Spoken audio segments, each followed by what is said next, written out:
What's up everybody, welcome back to the channel. So today we are going to be replacing the rotors on my 2022 Ram 3500 dually diesel truck. So without further ado, let's jump in and let's get it done. Okay, so as I just mentioned, this is my 2022 Ram 3500 dually diesel truck.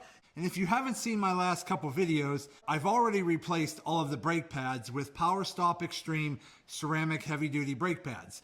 I also just replaced the two front brake calipers in the front as well. Now again, for some of you that might not know, I just picked this truck up used a couple weeks ago, and I'm trying to get a few things fixed and get some of the maintenance done on this truck to make sure it's in perfect working order to be out on the road. Now, as I always recommend, anytime you're buying a used vehicle, no matter what the previous seller says, I always recommend make sure you check your tires, make sure you check the brake pads, make sure you check the oil and the fuel filters and so forth. Because again, you can't always trust what the previous owners did in terms of maintenance on the vehicle. So just make sure you do it yourself to be safe. Now again, last week I changed the brake pads and the front brake calipers. I didn't notice that my rotors were looking pretty shabby, so I did place an order for rotors and they just came in. So let's jump in and take a closer look at them.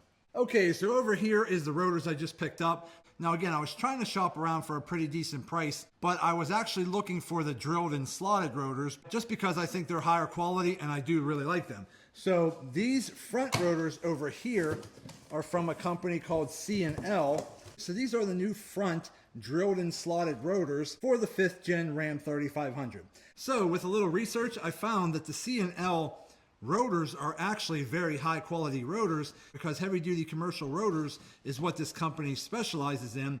So I like the quality and I like the price on these front rotors, which a set of front rotors in the C&L were just under $200. So we're going to start on the front wheel over here on the passenger side. So let me go ahead, jack the truck up. We're going to get the wheel off and we're going to start working on removing the brake caliper so that we can start getting that rotor off. So let me do that and I'll be right back.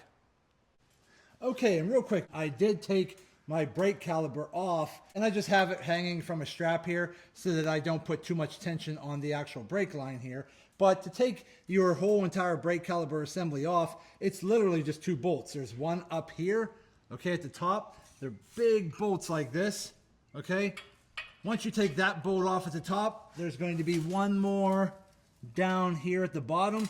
You take those two bolts off and then just shimmy your entire brake caliper off the rotor, and then you can go ahead and hang it in the back so that you're not pulling on your brake line. Now we just have to remove our hub adapter here. Now to remove the hub adapter, you just have to take off these bolts here along the rotor right here. So what I did first was I just sprayed a little bit of PB Blaster on them just to loosen the nuts a little bit to make removing them a little easier. Now to get access to these nuts, you could go ahead and use a short stubby socket if you could get it in there and then come through the front here with some type of extension.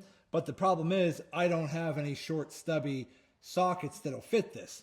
Option number two, get yourself a 21mm wrench like this and go ahead and loosen them up that way. Now I do have another set of ratcheting wrenches over here, but there's not enough space under the nut for my ratcheting wrench to really get on there. So again, I'm not saying it can't be done with ratcheting wrenches, but the ratcheting wrenches that I have, the head up here is just too thick to fit down here. So what I did was I just used a regular 21mm wrench, and I got one of the nuts off already right here. And how I did that was I took my breaker bar and I laid it in between like this. So when I come up here with my wrench, it's not going to continue to spin because my pry bar here is stopping it from spinning and my foot is holding the pry bar in place. And then I just took a rubber mallet, smacked my wrench a couple times and broke the nut loose, and then I was able to get the nut off that way. So again, we have to get these outer nuts off to get the hub adapter off, and then we'll have access to our rotors behind it.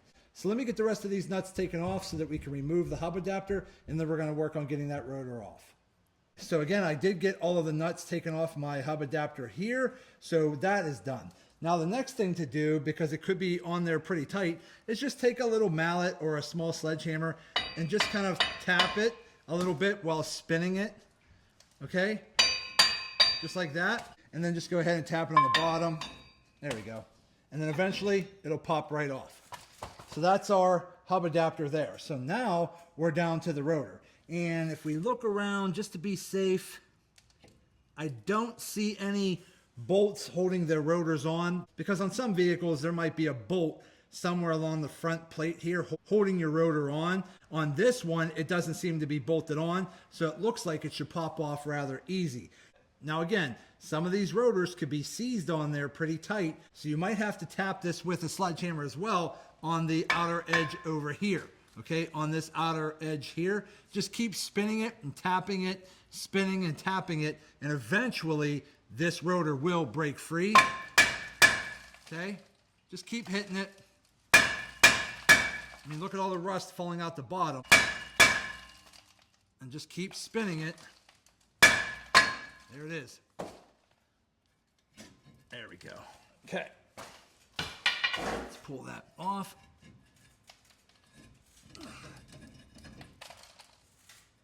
All right. Okay. As you can see here, there's a lot of like little stress cracks on this rotor. I mean, you can see it a little bit more over here. You see these like little stress cracks in there? I really don't like stress cracks in my rotors, especially on a heavy duty truck. And stress cracks like this can happen with years of heavy duty braking, but you can kind of see what they look like there.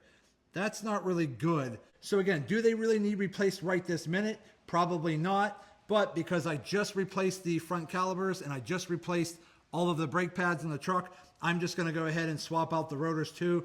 That way I know I'll probably never have to change them again. I'm just gonna take my air compressor, clean that off a little bit, and then all we have to do is come over here, grab our new rotor, and slide it right back on and bolt everything back together. So let me clean this up a little bit, and then we're gonna put the new rotor on, and then I'll come back with an update. So I'll be right back in a minute. Okay, so I just used my air compressor and just cleaned off a lot of that debris from the back over there. And I just slid my new rotor back into place. Now again, this is all brand new, so it's not really seized on there. So what I need to do is get my hub adapter back on in place to hold this rotor in position. So let me go ahead and put my hub adapter back on, and then I'll show you what it looks like when I'm done. So I'll be right back in a minute. Okay, so right now I'm just using a little brake caliber compression tool here, and I just took the outside brake pad off because I could slide it back on in a minute. This way I could use my tool to compress my pistons, and I did go ahead and just loosen the top cap of my brake reservoir over there so that when I'm pushing this in, the fluid goes back in and the air goes out the top. So now that I have the pistons compressed, I can go ahead and take my tool out, slide my brake pad back into the clips here, and then I can get my brake caliper put back on. So let me do that and I'll be right back. Okay, so we're all done. We got the new C&L Drilled and Slotted Rotors put on the front. We got our brake calipers back on. Everything's mounted, everything's nice and tight, and now we can go ahead and put our wheel back on. So let me go ahead and clean this up. I'm gonna do the same exact thing to the driver's side, so I'll be right back in a minute. Okay, everybody, so we went ahead and we got the front rotors installed on my 2022 Ram 3500 diesel dolly truck. And the front was pretty simple and easy, no problem.